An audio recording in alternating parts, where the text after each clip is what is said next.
جو میں میری جو تحریک 26 سال پہلے میں نے شروع کی تھی، انصاف کی تحریک، یہ قانون کی بالادستی کی تحریک ہے، انصاف کی تحریک ہے. اور یہ اس لیے نہیں، لوگ میرے سے کہتے جی آپ کا معاشی ایجنڈا کیا ہے؟ اب ملک میں خوشحالی کیسے لے کے آئیں گے؟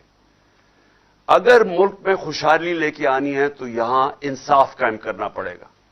جب تک اس ملک پاکستان کے اندر قانون کی حکمرانی نہیں ہوگی، یہاں خوشحالی نہیں آنے لگی.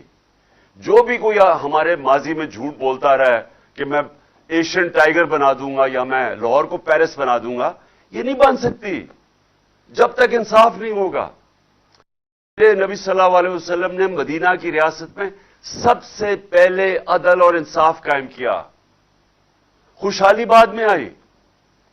آج اگر آپ ایک دیکھیں انصاف کا انڈیکس یا رول آف لا کا انڈیکس یا قانون کی حکمرانی کا انڈیکس دنیا میں چھپا ہوا ہے کہ کون سے ملکوں کے اندر انصاف زیادہ اور کدھر کم ہے. تو دنیا کے اندر ملکوں کی ریٹنگ کی ہوئی ہے کہ نمبر 1 ملک کون سا ہے، نمبر 2 کون سا ہے، 3. تو جو سارے دنیا کے اوپر کے 10 15 ملک ہیں، سب خوشحال ترین ملک ہیں. ان میں ہے ڈنمارک ہے، سویڈن ہے، ناروے ہے، سوئٹزرلینڈ ہے، برطانیہ ہے. جو بھی ملک کے اندر دنیا میں خوشحال ملک ہیں، جرمنی ہے، ان ساروں کے اندر انصاف اوپر ہے، قانون کی حکمرانی ہے، وہاں رول آف لا ہے وہاں. تو سوچیں کہ پاکستان کدھر ہے رول آف لا انڈیکس میں؟ ہم دنیا کے اندر 129 نمبر پہ ہیں. 129 نمبر پہ پاکستان ہے انصاف کے انڈیکس کے اوپر. وہ ملک جو بنا تھا اسلام کے نام پہ، اور اسلامی ریاست کی بنیاد رکھی گئی تھی عدل اور انصاف پہ. تو آج ہم دنیا میں اس نمبر پہ ہیں. تو پھر کیسے سمجھتے ہیں کہ خوشحالی آئے گی؟ خوشحالی تو آ ہی نہیں سکتی. میں آپ کو ایک مثال دیتا ہوں کہ شیر شاہ سوری، اور میں بار بار لوگوں کو کہتا ہوں کیونکہ وہ بہت بڑا اس ہندوستان کا جو عظیم ترین سلطان سربراہ رہا ہے، وہ شیر شاہ سوری تھا. شیر شاہ سوری اوپر ابھرا کیسے؟ اس کی باپ کی جاگیر تھی. اس نے بہار کے اندر جو باپ کی جاگیر تھی، اس کے اندر سب سے پہلے بڑے بڑے ڈاکوؤں کا مقابلہ کیا. سارے جو قانون توڑنے والے طاقتور تھے، ان کو اس نے مقابلہ کر کے یا وہ باہر بھاگ گئے اور یا قانون کے نیچے لے آیا. جب اس نے انصاف قائم کر دیا تو جو ارد گرد جاگیروں کے لوگ تھے، جو اور علاقے کے لوگ تھے، سارے بڑے بڑے تاجر اس کی جاگیر میں آ گئے. وہاں خوشحالی آ گئی اور ساروں کو نظر آنا شروع ہو گیا کہ سب سے اس کی جاگیر خوشحال تھی اور بہترین چل رہی تھی کیونکہ انصاف تھا. پاکستان کے اندر ہمارا یہ جو سٹرگل ہے، جو آج ہمارے پارلیمنٹیرینز، سینیٹرز جو آج سپریم کورٹ سے پٹیشن کر رہے ہیں، یہ ہماری تحریک انصاف کی ہے. ہم اس ملک میں قانون کی حکمرانی چاہتے ہیں، اور قانون کی حکمرانی خوشحالی نہیں لے کے آئے گی، وہ لوگوں کو آزاد بھی کرے گا. جو ہم حقیقی آزادی کی بات کرتے ہیں کہ اگر ملک کے ایکس پرائم منسٹر، سب سے بڑی پاکستان کی پارٹی کا سربراہ، اگر میں اپنی ایف آئی آر رجسٹر نہیں کروا سکتا، میرے اوپر قاتلانہ حملہ ہوا ہے، مجھے پتا کس نے کیا ہے، تحقیقات میں ہو سکتا ہے ثابت ہو کہ وہ نہیں ہے لوگ، لیکن یہ تو میرا حق ہے. آئین مجھے یہ حق دیتا ہے کہ میں ان کی نشاندہی کروں اور ان کی انویسٹیگیشن کرواؤں. میں اپنی ایف آئی آر نہیں درج کروا سکا. پولیس بھی ہماری، پھر سے پنجاب ہمارے نیچے ہے، لیکن انہوں نے میری بات نہیں سنی، طاقتور حلقوں کی بات سنی اور نہیں ہماری ایف آئی آر درج کروائی. تو بات یہ ہے کہ اگر میرے سے یہ ہو سکتا ہے، اب سوچے سارے پاکستان کے اندر عام آدمی کے اوپر کیا گزرتی ہوگی. دیہاتوں میں کیا ہوتا ہے؟ ساری سیاست دیہاتوں میں ہے، تھانہ، کچہری، پٹواری. کبھی سنا برطانیہ کے اندر یا سوئٹزرلینڈ میں یا اسکینڈینیویا میں کہ وہاں کوئی تھانہ کچہری کی کوئی ہو رہا سیاست ہو کہ میں اب تمہارے تھانے میں کام کرواؤں گا، کچہری میں کام کرواؤں گا، اس لیے مجھے ووٹ دو. وہاں کیوں نہیں ہے؟ کیونکہ وہاں انصاف ہے. انصاف انسانوں کو آزاد کرتا ہے. کیوں نہیں ہے ان سارے ملکوں میں، برطانیہ میں، یورپ میں، یہاں قبضہ گروپ کیوں نہیں ہے؟ ادھر کیوں نہیں قبضہ گروپ لوگوں کی زمینوں پہ قبضہ کرتے ہیں؟ کیونکہ انصاف ہے. ان کی عدالتیں کمزور کو حقوق دیتی ہیں. کمزور کے پاس طاقت ہے کیونکہ عدالتیں ان کو قانون کے مطابق انصاف دیتی ہیں. اس لیے ان کی زمین پہ کوئی قبضہ نہیں کر سکتا. کیوں نہیں آج پاکستانی 1 کروڑ پاکستانی ہے بیرون ملک. یہ ان کے پاس جتنا ان کا سالانہ آمدنی ہے وہ تقریباً ہمارے 22 کروڑ کے برابر ہے. ان کی جو باہر پیسہ کماتے ہیں یہ تقریباً ہمارے جتنی ہے 1 کروڑ پاکستانیوں کی. اگر یہ سوچیں کہ یہ سرمایہ کاری پاکستان میں شروع کر دیں تو پاکستان میں تو ہمیں ضرورت ہی نہیں ہوگی IMF کی یا یہ کسی اور لوگوں کے پاس قرضے مانگنے کے لیے. اگر وہ صرف سرمایہ کاری پاکستان میں کر دیں تو ہمارا ملک تو خوشحال ہو جائے گا. اب سوال یہ ہے کہ وہ کیوں نہیں پاکستان میں سرمایہ کاری کرتے؟ ان سے پوچھیں. ان کو مسئلہ پڑ جاتا ہے کہ پاکستان میں پلاٹ بھی خریدتے ہیں نا تو پلاٹ کے اوپر بھی قبضہ ہو جاتا ہے. ان کو یہی نہیں ہوتا کہ سب سے آسان چیز ہے پیسے کمائے میں پلاٹ لے لوں. جب پلاٹ بھی ان کے اوپر قبضے ہو جاتے ہیں اور عدالتوں میں جا کے پھنس جاتے ہیں, انصاف نہیں ملتا, تو وہ سرمایہ کاری کون کرے گا؟ وہ جا کے دبئی میں چلے جاتے ہیں, ملیشیا میں چلے جاتے ہیں, اور ملکوں میں سرمایہ کاری کر. پاکستان میں نہیں آ رہی, آتی ہے. لیکن اگر یہ ہم اپنے ملک میں اپنا انصاف کا نظام ٹھیک کر دیں, ان کو اعتماد ہو جائے ہمارے انصاف کے نظام میں آپ کو یقین دلاتا ہوں کہ جتنا پیسہ وہاں سے آ سکتا ہے ہمیں کوئی بیکاریوں کی طرح دنیا میں نہیں جانا پڑے گا. لہذا پھر سے میں کہتا ہوں 26 سال پہلے جب میں نے اپنی انصاف کی تحریک شروع کی تھی تو میں نے ایک چیز نشاندہی کی تھی کہ ہمارا مسئلہ ہی ایک ہے, یا انصاف نہیں ہے.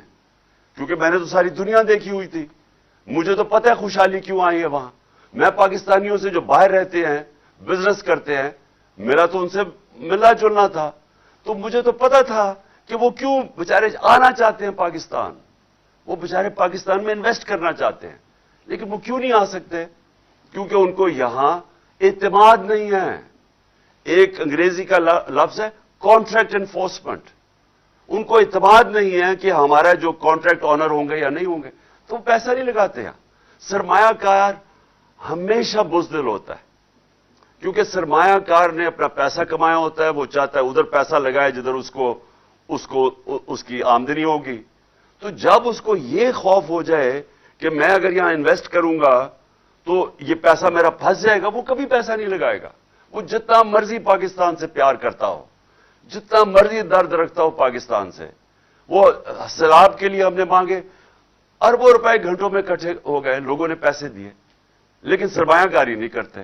تو لہذا یہ جو ہماری تحریک ہے, اور میں اللہ سے دعا کرتا ہوں کہ یہ جو ہماری حقیقی آزادی کی تحریک ہے یہ دراصل انصاف کی تحریک ہے, اور یہ شروع ہوتی ہے جب ہماری عدالتیں کھڑی ہو جاتی ہیں.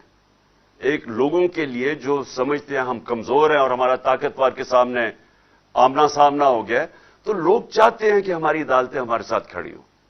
میں وہ ونسٹن چرچل جو برطانیہ کا پرائم منسٹر تھا دوسری جنگ عظیم کے اندر, تو جب ہٹلر کی جو بالکل برطانیہ کو اوپر حملہ کرنے یعنی آنے لگی تھی برطانیہ کے اوپر, وہ فرانس کے بارڈر پہ کھڑی تھی, ان کے جہاز بمباری کر رہے تھے برطانیہ پہ, تو خوف میں لوگ جب اس کے پاس گئے اور پوچھا کہ ہم بچ جائیں گے, تو چرچل نے کہا کہ کیا عدالتیں انصاف دے رہی ہیں؟ وہ حیران ہوئے کہ جی عدالتوں کا کیا چکر ہے. انہوں نے کہا جی دے رہی ہیں. تو ونسٹن چرچل نے کہا کہ کوئی طاقت ہمیں تباہ نہیں کر سکتی جب تک ہماری عدالتیں انصاف دیں. تو میں آج پھر سے بڑے ریسپیکٹفلی آنریبل چیف جسٹس سے کہتا ہوں کہ یہ بہت امپورٹنٹ چیز ہے.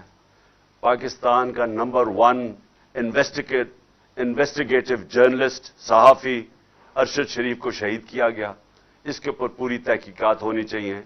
کون تھے وہ لوگ جنہوں نے دھمکیاں دی, کنہوں نے اس کے اوپر FIR کٹوائیں, کیوں ملک سے باہر اس کو جانا پڑا, اس کے بعد کیوں آگے ادھر سے گیا, اور پھر اس کا قتل یہ جو اس کو شہید کیا گیا, اس کے اوپر پوری انویسٹیگیشن ہونی چاہیے.